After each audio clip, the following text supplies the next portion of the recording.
Agora está gravando. Boa noite a todos. Só umas informações gerais. A, Referente à avaliação da prova 1, equivalente à prova 1, é para entregar no dia 16 de dezembro as listas de exercícios, né, referente a esse período que a gente está. Eu atualizei o SIGA, coloquei todas as listas lá. Tem a lista 1, que é só um exercício, né, de extintores. Tem a lista 2, 3 e a 4, que é referente à aula de hoje. Eu percebo que tem alguns alunos novos, né? Eu vou reencaminhar os links das primeiras aulas, né? Os links das aulas que estão no YouTube, para os alunos que chegaram agora, se quiserem assistir. Aí, terminando a aula aqui, eu encaminho os links, tá? Da aula 1, 2, 3 e 4. Então, vamos iniciar aqui. Hoje seria a última parte dessa estrutura eletrônica dos átomos. E a próxima aula a gente vai estudar sobre tabela periódica.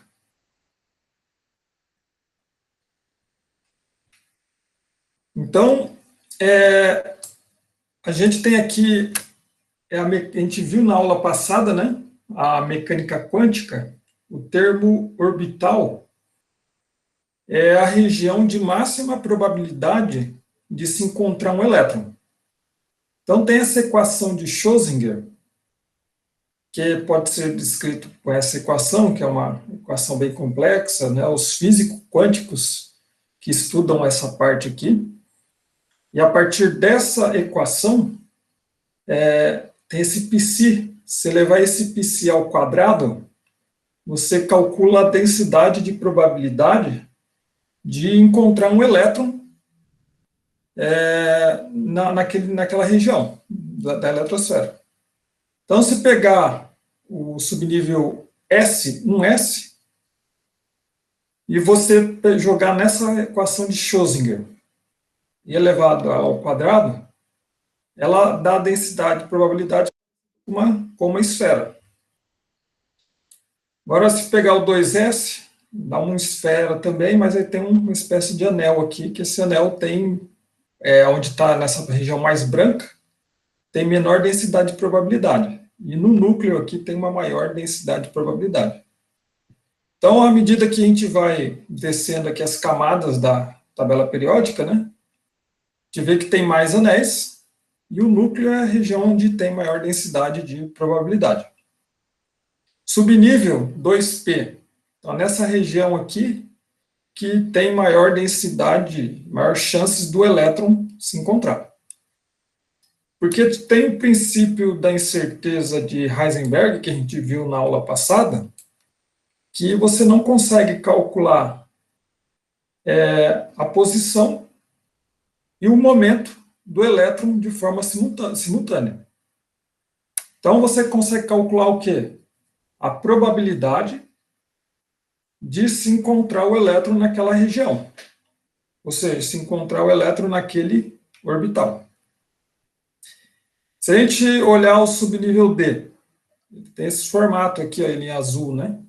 Então, esse formato aqui é onde está mais escuro as cores, é onde tem maior densidade, né? A maior probabilidade de se encontrar o elétron. E a gente tem os subníveis F, que possuem esses formatos aqui de se encontrar os elétrons. Então, isso daqui são dados, modelos computacionais, né, que os físicos quânticos estudam. Né, geralmente são tudo calculado em computadores, ficam ali vários dias, né, processando os dados para chegar nesses desenhos aqui. São todos cálculos matemáticos, né, a partir dessa equação de Schrödinger. É que meu computador travou.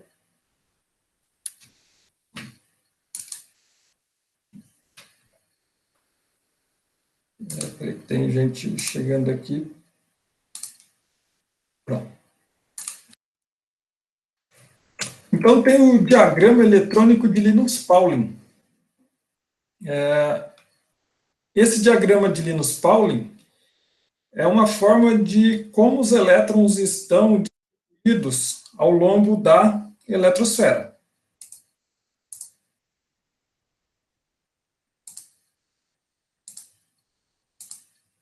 Como os elétrons estão distribuídos ao longo da eletrosfera.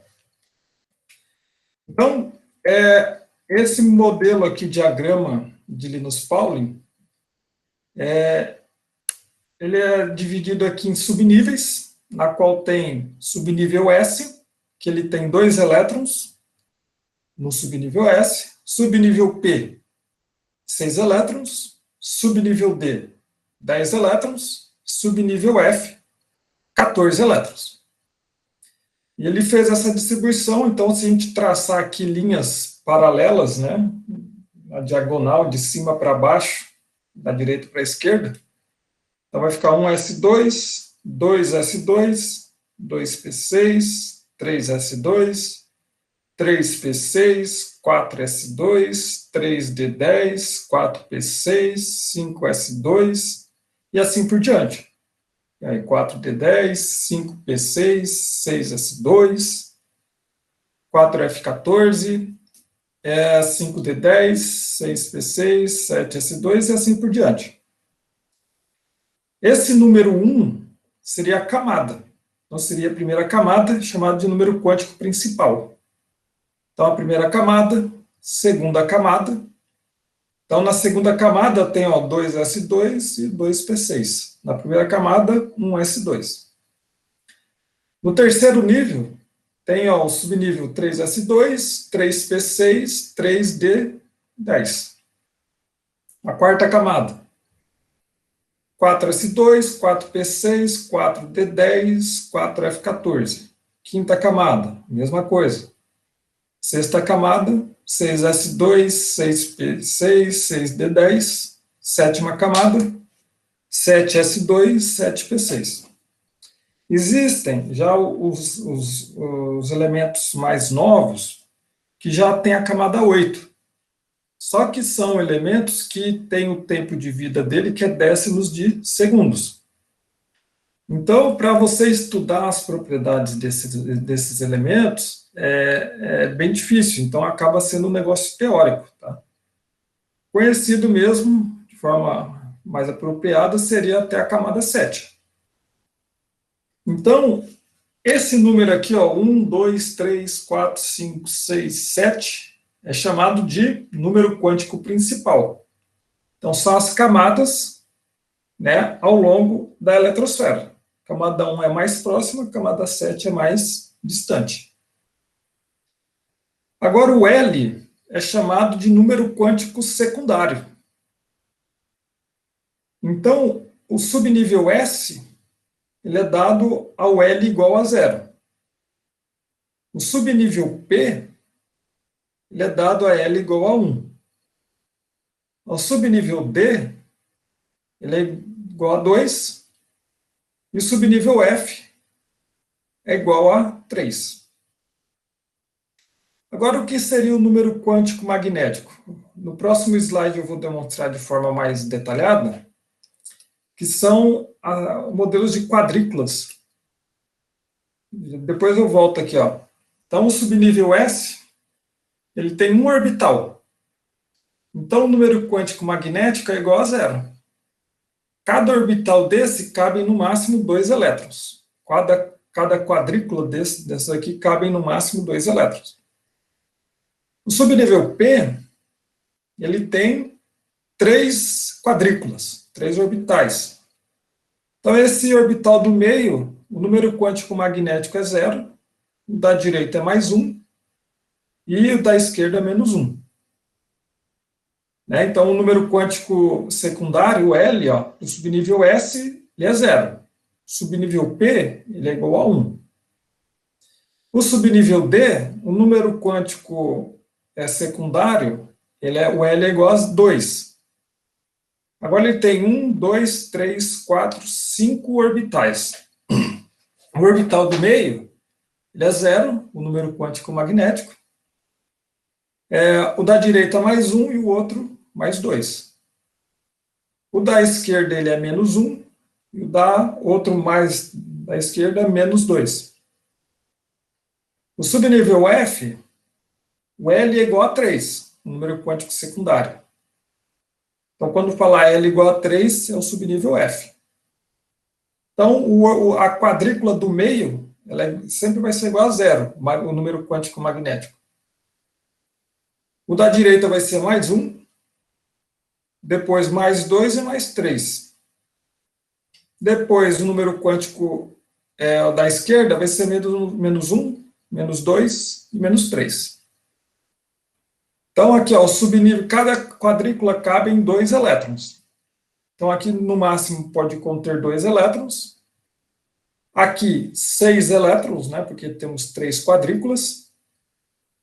Aqui nós temos 5 quadrículas. Então, 5 vezes 2, 10 elétrons. Aqui nós temos 7 quadrículas. 7 vezes 2, 14 elétrons. Agora, deixa eu voltar um pouquinho aqui no slide anterior. Aí a gente tem aqui o número quântico spin, tá? Que é chamado de S. Esse spin, ele pode ser mais ou menos meio. Então, ele é convencionado, né? Nos livros de química geral, ele é representado com uma seta para cima, ele é considerado mais meio. Se ele tiver uma seta voltada para baixo, ele é considerado menos meio. Em alguns livros de física, como é convenção, os físicos, alguns livros, né, alguns autores, eles invertem. Ele fala, não, se a seta estiver para cima, é menos meio. Se estiver para baixo, é mais meio.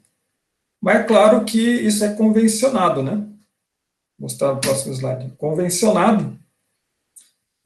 Então, vamos adotar o padrão dos livros de química, né? Pelo menos esse daí que a gente atua, que a gente trabalha com ele, o Química Ciência Central, que ele adota para cima mais meio e para baixo menos meio. Então, a gente tem aqui 4 números quânticos principais, né? N, o número quântico principal, L, que é o número quântico secundário, M é o número quântico magnético, e o S, ele é o spin. A mesma coisa quando você vai dar o seu endereço, né, da sua casa onde você mora. Você dá a cidade, que seria o número quântico principal. Você dá o bairro onde você mora, que seria o número quântico secundário. Você dá a rua onde você mora, que seria o número quântico magnético, e você dá o número da sua casa, que seria o spin. Então, seria esses números quânticos uma das formas de você tentar ali localizar o elétron na esfera. Então, é claro que, como a gente viu, é tudo probabilidade. É probabilidade da gente encontrar esses elétrons. É tudo probabilidade da gente encontrar os elétrons na eletrosfera, né? Como já dizia o princípio de Heisenberg, você não consegue calcular a posição e o momento do elétron de forma simultânea. Só como curiosidade aqui, o Linus Pauling, ele já ganhou o prêmio Nobel, né? Morreu com 93 anos. Ele tinha uma tese de que a vitamina C, né, que é um antioxidante, né, principalmente da laranja, seria importante uma série de funções vitais, né, na saúde da pessoa. Ele atuou também no ramo da medicina, apesar de ser químico.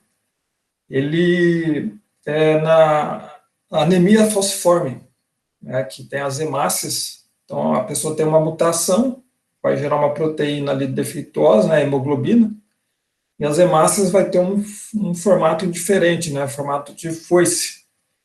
Então, o Linus Pauling, ele trabalhou também nessa área aí da medicina, que foi um dos autores ali que identificou anemia falciforme. Morreu com 93 anos, né? E era defensor da vitamina C. E ele que desenvolveu esse diagrama aqui de Linus Pauling, né? Essa distribuição. E uma informação importante que eu não falei ainda é que essa distribuição eletrônica ela está em energia, em ordem crescente de energia.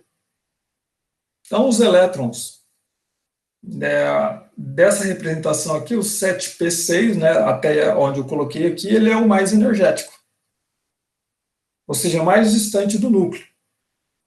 E os elétrons 2s, 1s2, né, são os elétrons de menor energia, que estão mais próximo do núcleo.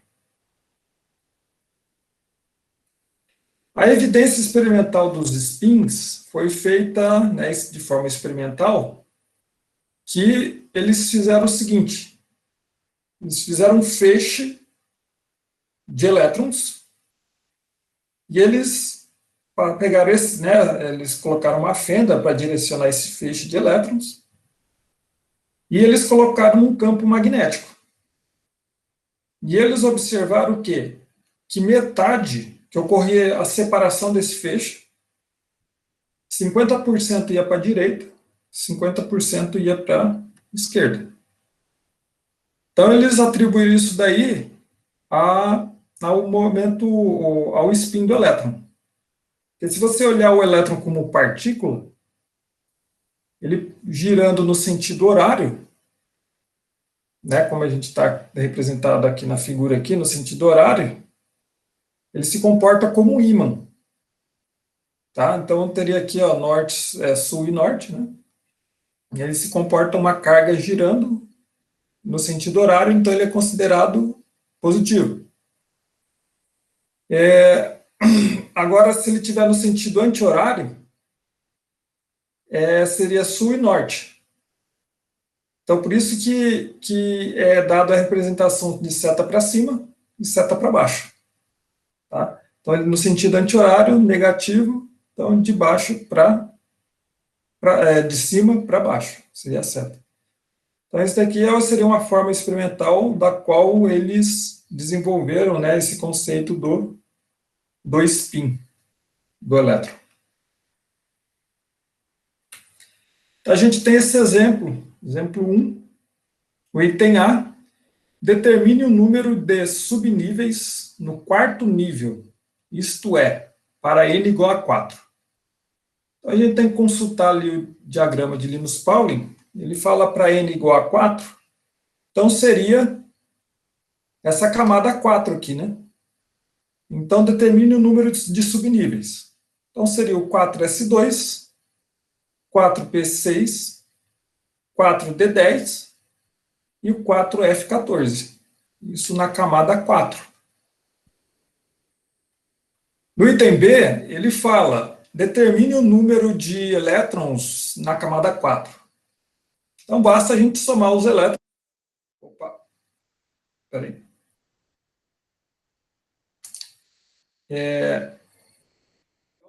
Ele fala que na camada 4, o número de elétrons. Então, basta a gente somar aqui, ó, 2 mais 6, 8, mais 10, 18 elétrons, mais 14, que dá 32 elétrons na camada 4.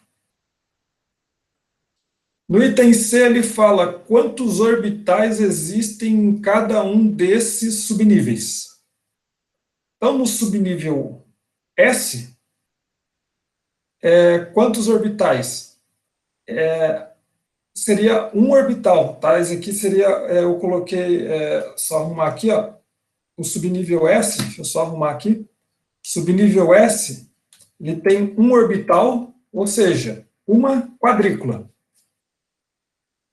Do subnível P, ele tem 3 quadrículas. Do subnível D, ele tem 5 quadrículas, ou seja, 5 orbitais. E no subnível F, ele tem 7 quadrículas. Ou seja, ele tem 7 orbitais. Então, isso daqui seria a resposta desse primeiro exemplo. O exemplo 2, o item A. Qual é a designação... Professor, Pois não? eu não entendi o negócio dos orbitais, tipo, quantos orbitais existem nesses subníveis, não entendi. No item C, né? Isso. Vou voltar aqui no slide. Aqui. Ó, se a gente olhar, cada quadrícula dessa é um orbital. E cada orbital cabe em 2 elétrons, no máximo. Então, o subnível S tem uma quadrícula, então tem um orbital. O subnível P, ele tem 3 orbitais, 3 quadrículas. O subnível D, ele tem 5 orbitais, 5 quadrículas. E o subnível F, ele tem 7 quadrículas. 1, 2, 3, 4, 5, 6, 7 quadrículas. Então, é dessa figura aqui que seria a resposta, né, daquele item C.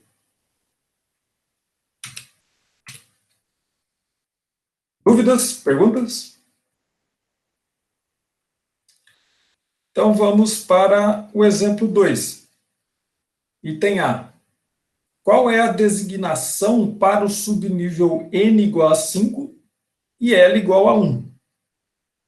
Então, N igual a 5 seria 5, e o L igual a 1, se a gente voltar lá no slide anterior, L igual a 1 equivale ao subnível P. Então, quando ele fala aqui, ó, qual a designação do subnível N igual a 5 e L igual a 1, equivale ao subnível 5P. No item B, ele fala quantos orbitais existem nesse subnível. Então, se a gente voltar ali naquele slide, o subnível P, ele tem 3 quadrículas, ou seja, ele tem 3 orbitais. No item C, indique os valores de M, que é o número quântico magnético, para cada um desses orbitais. Então, se a gente olhar no subnível P, no slide anterior, subnível P a gente tem 3 orbitais, o do meio a gente atribui o número quântico magnético 0, o da direita mais 1, e o da esquerda menos 1. Então, a resposta seria menos 1, 0 e mais 1, que seria o número quântico magnético. Então, essa daqui seria a resposta do exemplo 2, o item C. Dúvidas? Perguntas? Então, o orbital S. É claro que a gente não precisa decorar nada aqui desse slide, é só para a gente entender mesmo. Então, tem a equação do Schrödinger. Como eu falei para vocês, é uma equação complexa. Os físicos quânticos que trabalham com isso daqui são todos cálculos computacionais. Se pegar esse psi, essa equação nada mais é que uma função de onda, né? Então, uma equação matemática. E pegar ela e levar ao quadrado, aí você tem a densidade eletrônica, a densidade de probabilidade de se encontrar um elétron nessa região. Então, se a gente olhar aqui nesse eixo Y, ó, o π está elevado ao quadrado. E o eixo X seria o raio atômico. Então, para o subnível 1s, né, ele tem esse formato esférico. Então, a máxima probabilidade de encontrar o elétron vai ser bem próximo do núcleo, né? Porque o raio aqui, né, aqui o eixo X é o raio, e à medida que vai se afastando do núcleo, essa densidade de probabilidade vai diminuindo.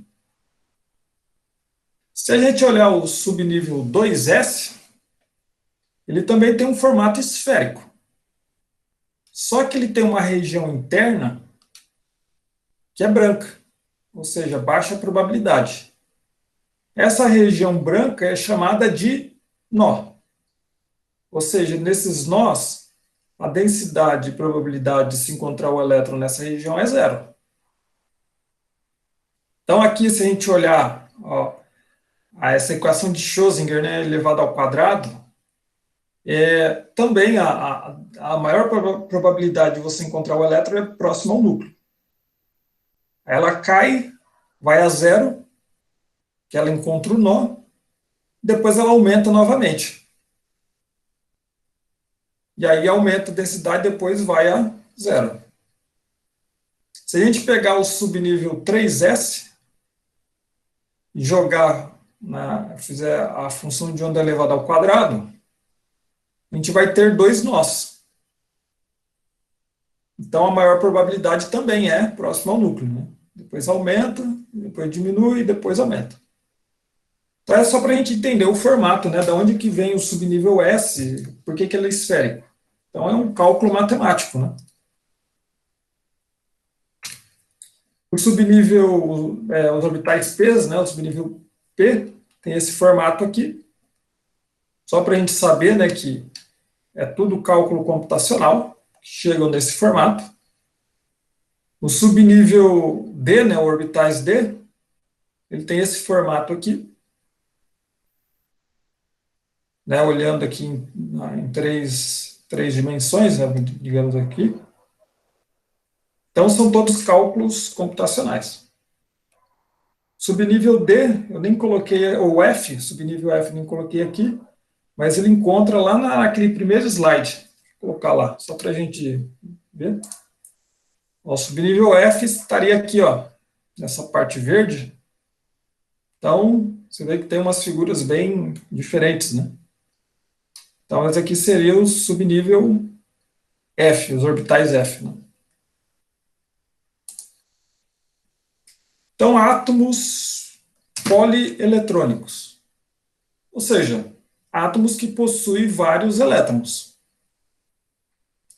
Então, o diagrama nessa figura aqui, ele pegou o diagrama de Linus Pauling e escreveu de uma outra forma. Isso aqui é uma outra representação do Linus Pauling. Só que ele colocou aqui o eixo Y de energia, né, crescente de baixo para cima, e tem aqui o subnível 1S, 2S, 2P, 3S, 3P, 4S, 3D e 4P. Né, ele parou aqui a representação, mas ela continua os outros subníveis. Então, para um dado valor de N, N é o número quântico principal. A energia de um orbital aumenta com o valor de L, que é o número quântico secundário. Então, se você pegar aqui, por exemplo, o nível 3, número quântico principal 3, o subnível S, ele é menos energético que o P, que é menos energético que o subnível D. Tá? Então, é isso aqui que ele quer dizer para a gente. Então, se a gente olhar aqui, ó, tem aqui, ó, 3P, ele está abaixo do 3D, nessa representação aqui, né? 3P, ele está nesse nível energético. Ó, o 3S está aqui, ó. 3S está aqui embaixo. O 3P está aqui em cima. E o 3D, ele está aqui em cima. Então, subnível S, 3S é menor do que o 3P, que é menor que o 3D. Agora, quando você tem no mesmo orbital, por exemplo, no subnível 3D, todos os elétrons que estão aqui, nesses orbitais, eles são chamados de degenerados. Ou seja, eles possuem a mesma energia. Então, se o elétron está nessa quadrícula aqui, ou nessa quadrícula aqui, ele possui o mesmo nível de energia. A gente pode conferir o eixo Y aqui, né? Mesma energia. Então, vamos pegar aqui os elétrons aqui do subnível 2P. Se esse elétron estiver aqui, se um elétron estiver aqui estiver aqui e estiver aqui, ele possui o mesmo nível energético. Ele vai estar nesse eixo Y aqui, que seria esse nível de energia. Então, os elétrons que estão nesse mesmo subnível são chamados de degenerados, ou seja, elétrons com o mesmo nível de energia. Agora, existe o princípio de exclusão de Pauli. O que seria esse princípio de exclusão de Pauli? Se você pegar um elétron na eletrosfera de um átomo, você não vai encontrar dois elétrons com os mesmos números quânticos. Ou seja, o número quântico principal, secundário, magnético e o número de spin. Então, geralmente, pode ter o número quântico magnético, ou o número quântico principal, o mesmo número quântico principal, mesmo número quântico magnético, o secundário, o magnético, iguais. Aí o que muda é o spin. Um é mais meio, e outro é menos meio. Então, numa eletrosfera, não vai existir dois ou mais elétrons, com o mesmo número quântico, né? Os 4 principais números quânticos, né? Então, isso daí seria o princípio de exclusão de Pauli. O que seria a regra de Rand? Seria como você faz a distribuição dos elétrons nos orbitais, ou seja, nessas quadrículas. Então, se a gente pegar o elemento lítio, o lítio, consultando a tabela periódica, ele tem 3 prótons. Se ele tem 3 prótons, ele vai ter 3 elétrons. Então, ele diz, a regra de Rand é uma forma de você preencher essas quadrículas. Então, você sempre preenche as quadrículas mais internas, no caso, um S. Então, você preenche um elétron, depois você preenche com outro elétron. Então, um seria mais meio, o número de spin, né? E o outro, menos meio. Então, aqui você preencheu 2 elétrons. Falta um elétron. Então, você preenche um elétron no subnível 2s. Se a gente olhar aqui o berílio, 4 prótons, então tem 4 elétrons. Então, a gente preenche um elétron para cima, né? Um mais meio, outro elétron, menos meio. Um elétron para cima, um mais meio, outro menos meio. Agora, se olhar o boro, 5 elétrons. Então, você preenche um elétron, 2 elétrons. 3 elétrons, 4 elétrons. Depois, 5 elétrons. O carbono, 6 prótons e 6 elétrons. Então, você coloca aqui um elétron, 2 elétrons. 3 elétrons, 4 elétrons. Depois a gente vai ver aqui, ó, que ele tem sobrou 2, né? Que aqui já foram 4 elétrons, sobrou 2 elétrons. Como é que a gente preenche?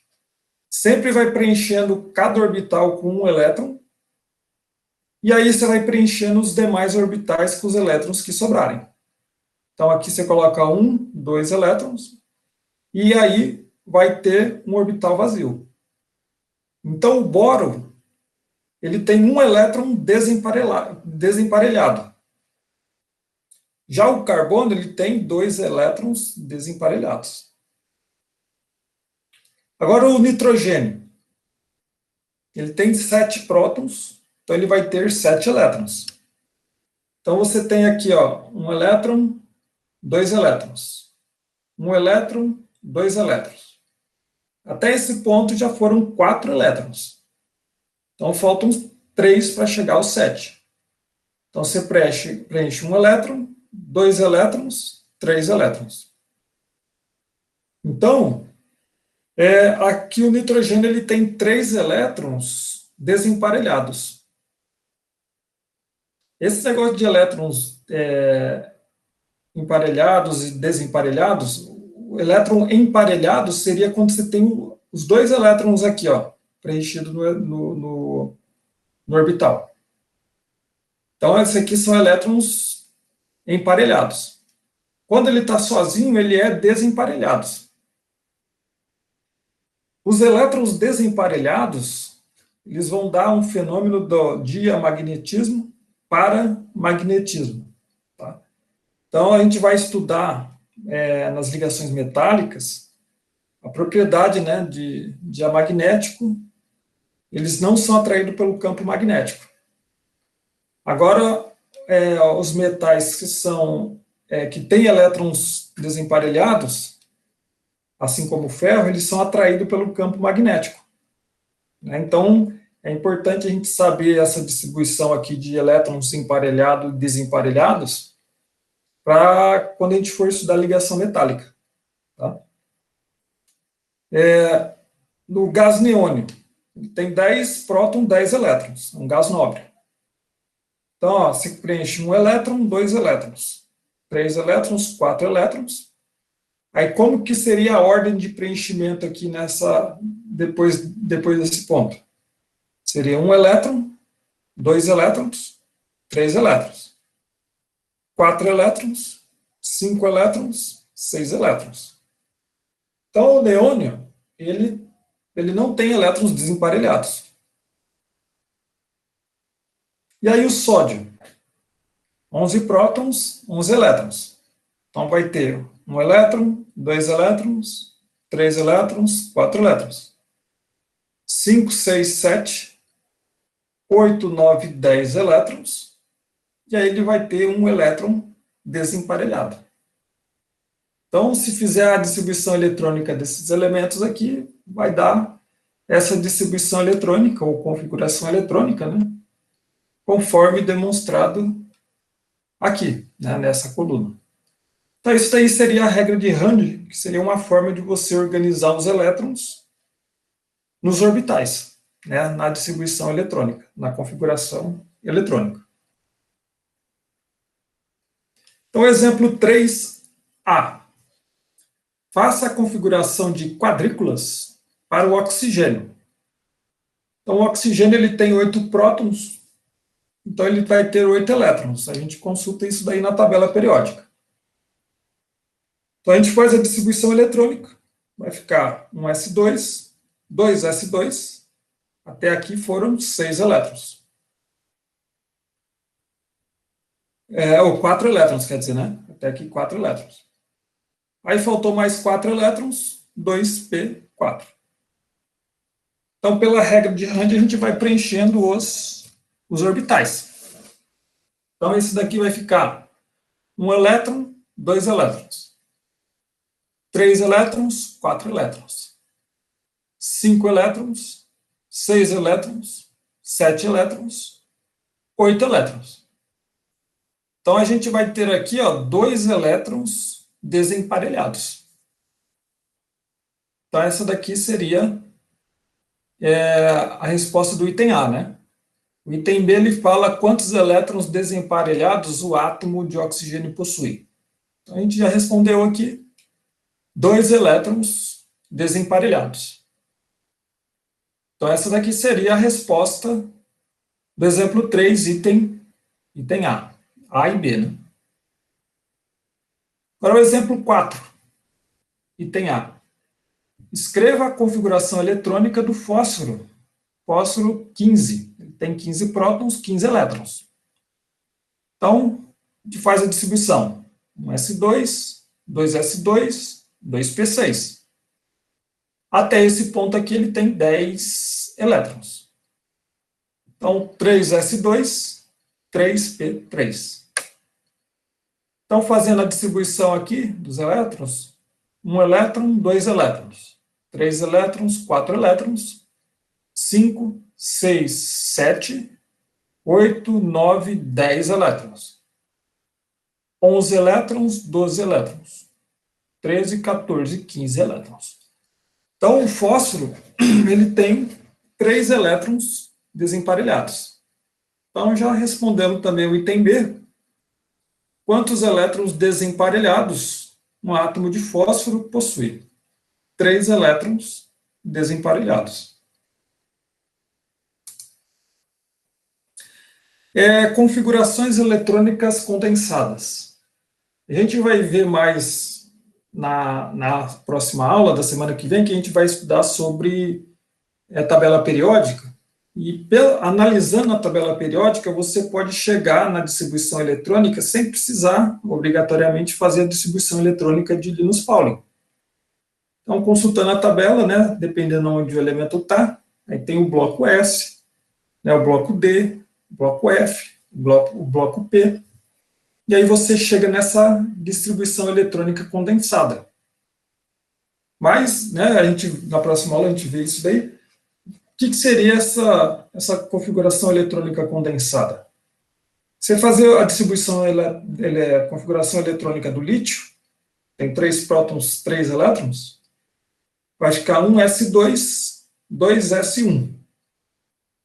Esse 1s2 aqui seria a distribuição eletrônica do hélio.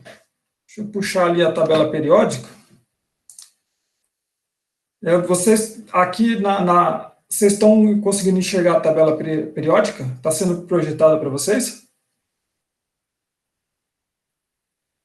Sim. Sim? Sim, porque consigo ver. Consegue? Então, o hélio, ele está aqui, ó, na tabela periódica. Deixa eu aumentar aqui. Ele é um gás nobre. Os gases nobres estão na família 18, ou família 8A. São todos os elementos estáveis. Grande estabilidade aqui nesses elementos.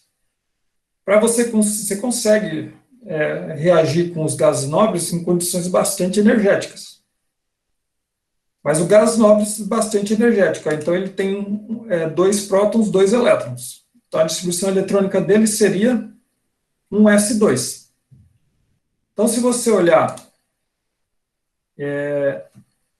aqui a distribuição do lítio, esse 1s2 seria o cerne de um gás nobre, do hélio. E a camada mais externa, 2s1, chamada de camada de valência. Ele teria um elétron na camada de valência. Então, por isso, quando a gente estiver estudando ligações químicas, ligações iônicas, o lítio ele tende a perder esse elétron aqui e se tornar um cátion. Porque aí ele adquire distribuição eletrônica de um gás nobre. E aí ele adquire estabilidade. Mesma coisa com sódio. Sódio é um metal alcalino, tem 11 prótons.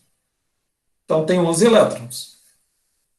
E aí você faz a distribuição eletrônica, vai ser 1s2, 2s2, 2p6, 3s1. Então, se a gente olhar esse em vermelho aqui, essa distribuição em vermelha, é a configuração eletrônica de um gás nobre do neônio. Aqui nós temos 10 elétrons. Se a gente olhar na tabela periódica, o neônio ele tem 10 prótons e 10 elétrons. Então, essa daqui seria a distribuição eletrônica do neônio, de um gás nobre. Então, o sódio, ele tem esse cerne aqui de um gás nobre e esse elétron aqui, 3s1, que é chamado de camada de valência, os elétrons mais externos. Então, ele tende a perder esse elétron aqui, se tornar um cátion monovalente, né, para adquirir a distribuição eletrônica de um gás nobre e adquirir estabilidade. Mas se você fizer a distribuição eletrônica do sódio de uma forma geral, vai ser essa daqui, ó, a condensada, né? O cerne de um gás nobre mais 3s1. Na próxima aula, na tabela periódica, eu vou mostrar para vocês como é que faz para analisando a tabela periódica para chegar nessa distribuição condensada. O próximo exemplo é o manganês. O manganês ele tem o número atômico 25, ele tem 25 prótons, então ele tem 25 elétrons. A distribuição eletrônica dele vai ser 1s2, 2s2, 2p6, 3s2, 3p6, 4s2, 3d10. Então, se a gente olhar aqui, ó, essa distribuição eletrônica em vermelho, vai dar 18, ó, 2, 2, 6, 10 elétrons, mais 2 mais 6 dá 18 elétrons. Esse cerne aqui seria de um gás nobre. Seria o argônio. Vamos olhar ali na tabela periódica. O argônio ele tem 18 prótons, 18 elétrons. Se a gente olhar o manganês, ele está aqui, ó, o manganês, na tabela periódica. Então, você sempre pega o gás nobre que está na linha de cima. Vai ser o argônio. Então, ele tem 18 prótons, 18 elétrons. Então, essa distribuição aqui em vermelho seria o cerne de um gás nobre. Então, você coloca aqui, ó, manganês, a distribuição eletrônica mais condensada. A distribuição eletrônica condensada vai ser o cerne de um gás nobre, do argônio, 4s2, 3d5. Esses elétrons aqui são os elétrons mais externos. Então, como que a gente faz a distribuição eletrônica aqui? Vai ser o argônio, fazendo na forma de quadrículas, né? O argônio, o 4s2 vai ser um elétron, 2 elétrons. O subnível D, a gente viu nos slides anteriores que ele tem 5 orbitais, 5 quadrículas. 1, 2, 3, 4, 5 quadrículas. Como ele tem 5 elétrons, então preenche aqui, ó, 1, 2, 3, 4, 5. Então, o manganês, na sua forma fundamental, ele tem 5 elétrons desemparelhados. E, por fim, a distribuição, a configuração eletrônica do zinco. Então, o zinco tem 30 prótons, tem 30 elétrons. Esses dados tem que tirar da tabela periódica, né? Então, vai ser 1s2, 2s2, 2p6, 3s2, 3p6, 4s2, 3d10. Então, se a gente somar aqui, ó, 2 mais 2 mais 6 dá 10, mais 2 mais 6 dá 18, mais 2, 20, mais 10 ele dá 30. Então, fechou. Então, se a gente olhar essa parte em vermelho aqui, é a distribuição eletrônica do argônio. Então, vamos olhar lá na tabela periódica, ó, o zinco. O zinco está aqui, ó. Então, a gente vai ver na aula que vem, você pega aqui para fazer a distribuição eletrônica condensada, né, baseado na tabela periódica, você pega a linha de cima. Então, o zinco está aqui, você pega o argônio. Então, o argônio seria o cerne, né, da distribuição eletrônica.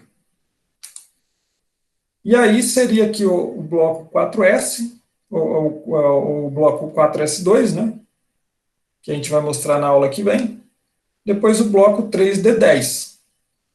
Então, como ele tem 10 elétrons, a gente preenche 1, 2, 3, 4, 5 elétrons, 6, 7, 8, 9, 10 elétrons. Então, essa daqui seria a forma condensada do zinco.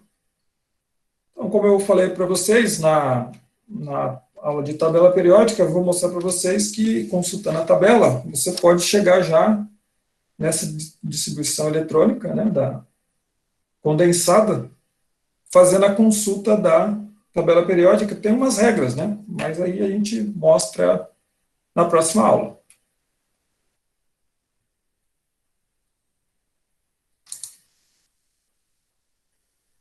Configurações eletrônicas e tabela periódica.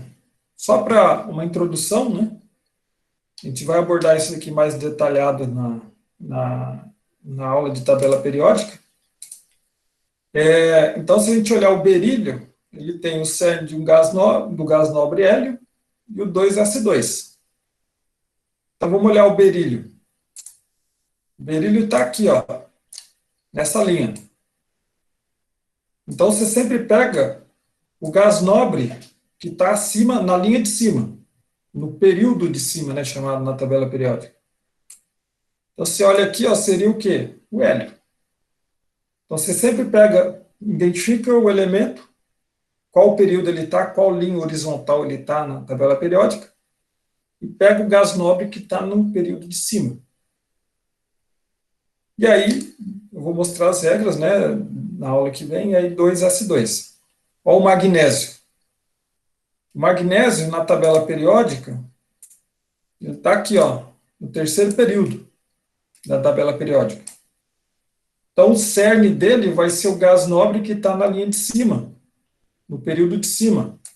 Então, que vai ser o neônio, o cerne do gás nobre. Fazendo aqui, ó, vamos pegar aqui, ó, o bário. O bário, na tabela periódica, ele está aqui, ó, no sexto período, o bário. Então, você vai pegar o gás nobre que está no quinto período. Então, vai ser o criptônio. Criptônio 36, ó. Ele está no período de cima. Já adiantando um pouco já da próxima aula, ó, se vocês observarem aqui, ó, esse bloco aqui que está em vermelho seria o bloco S. Já adiantando um pouquinho da aula passada, da próxima aula, né? Esse bloco aqui seria o bloco D. Esse bloco aqui, ó, do lantanídeos e dos actinídeos seria o bloco F. E esse bloco aqui, ó, que seria família 13, 14, 15, 16, 17, seria o bloco P. Então, aí na próxima aula eu mostro as regras mais detalhadas, né? Mas a tabela periódica está separada dessa forma. Então, vamos aqui, ó, por exemplo, 3. 3A. Escreva a configuração eletrônica completa para o bismuto. Bismuto 83. Então, tem que consultar a tabela periódica ou tem que fornecer essa informação, né? Então, bismuto 83. Então, olhando lá na distribuição eletrônica de Linus Pauling, a gente vai chegar nessa configuração aqui, ó. 1S2, 2S2, 2P6, 3S2, 3P6, 4S2, 3D10, 4P6, 5S2, 4D10, 5P6, 6S2, 4F14, 3D10 e 6P3. Se a gente somar todos esses números aqui, né, vai dar 83. Então, seria a distribuição eletrônica completa, a distribuição eletrônica na forma estendida para o bismuto. No item B, escreva a configuração condensada para esse elemento, mostrando o cerne do gás nobre apropriado. Então, se a gente consultar a tabela periódica, analisar onde está o bismuto, 83, ele vai estar aqui, ó, na tabela periódica. Vocês estão enxergando a tabela periódica aqui, quando eu projeto?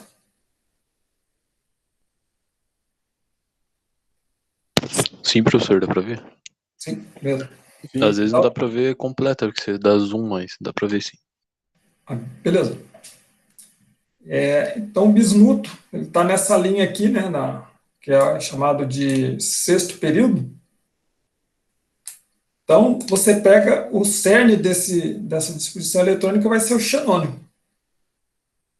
54. Né, o número 54 prótons, 54 elétrons. Então, a gente, voltando ali, então a gente coloca aqui o xenônio.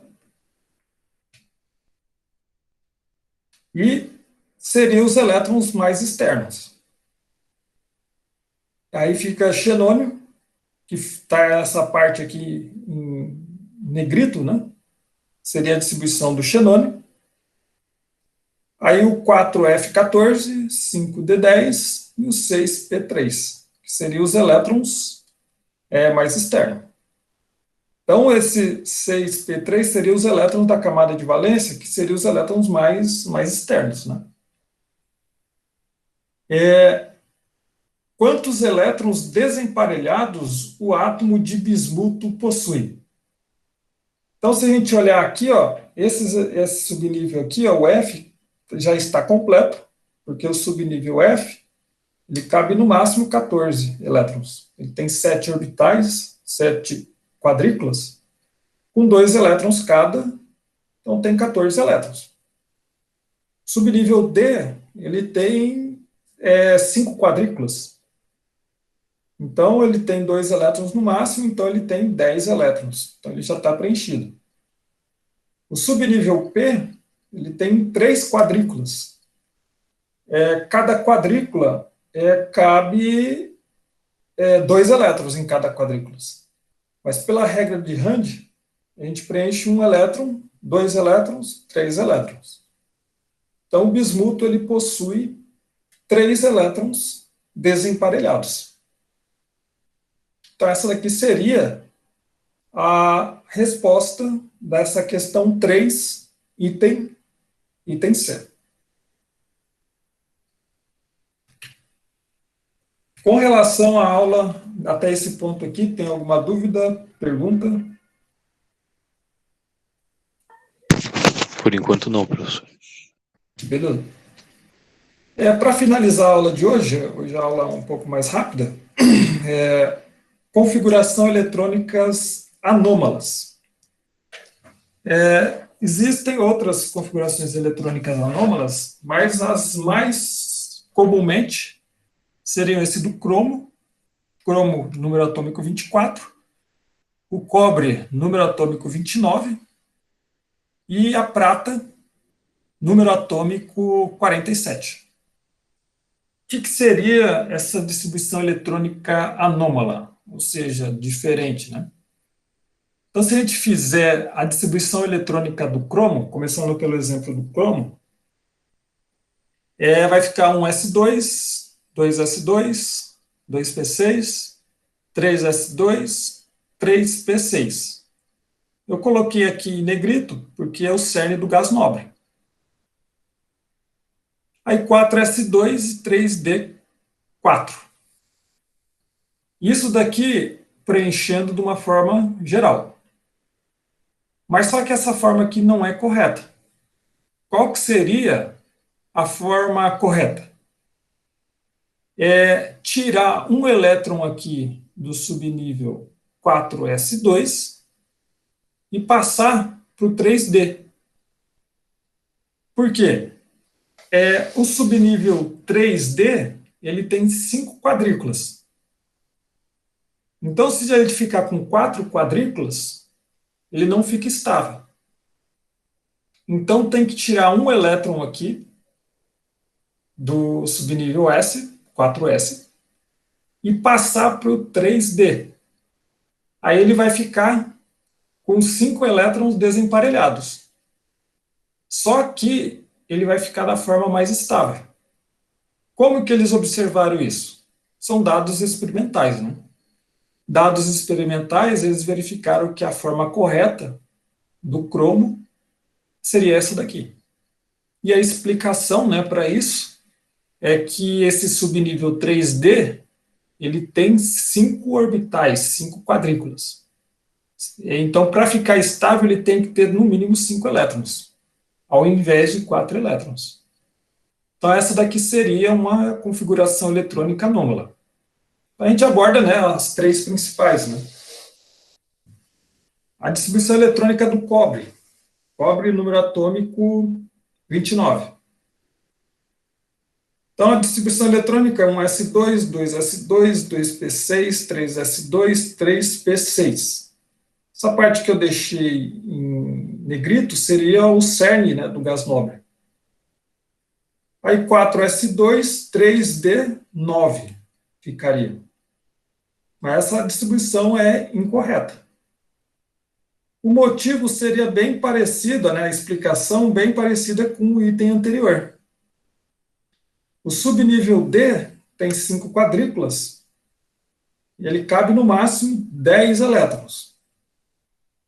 Então, se você fizer dessa forma aqui de cima, vai ter 4 quadrículas completas emparelhadas, né, com 2 elétrons, e uma quadrícula só com 1 elétron.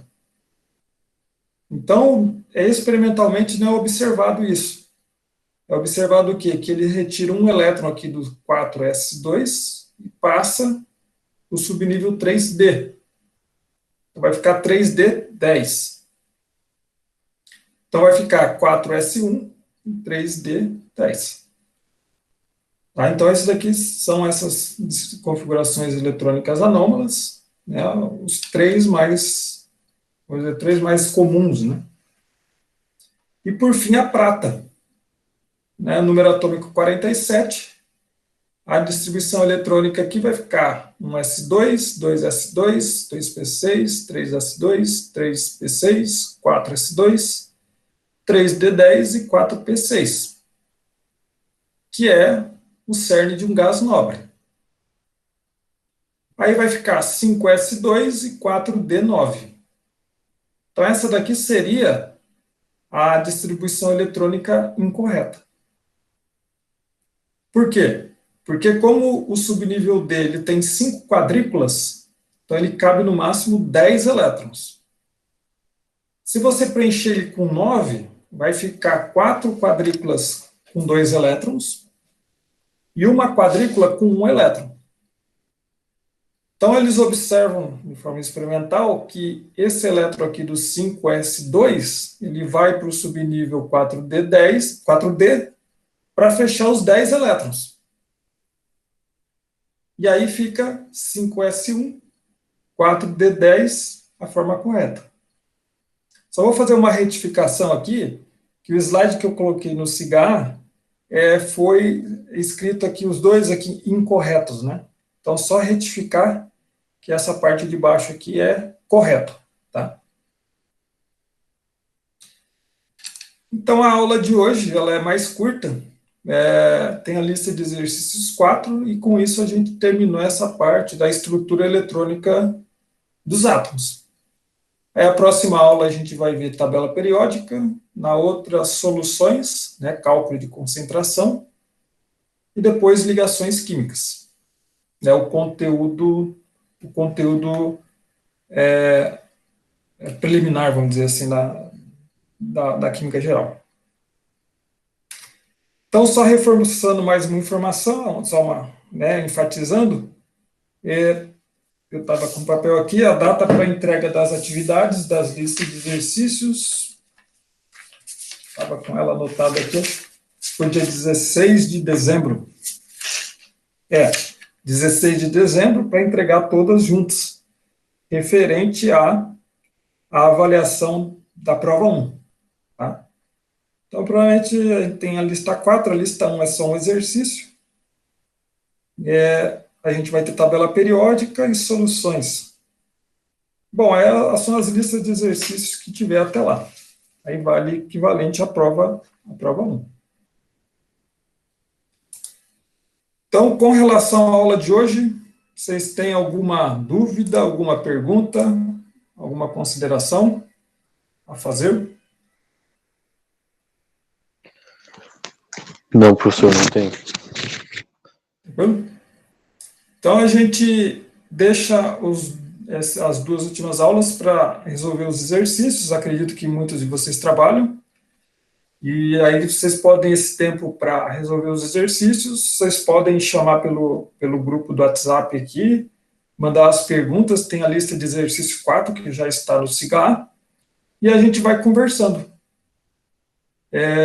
Pode chamar teve alguns alunos que mandaram mensagem, muitas vezes eu não respondo na hora, tá? Mas eu sempre respondo aqui. Fizeram umas perguntas, eu respondi, demorei um pouco, mas eu respondo, tá? Então, esse segundo tempo da aula, deixar disponível aí para resolver os exercícios dessa lista 4. Beleza? Então, ficamos por aqui. Tudo de bom para vocês e a gente se encontra na quarta-feira da semana que vem. Beleza? Então, um abraço a todos. Até mais. Tchau.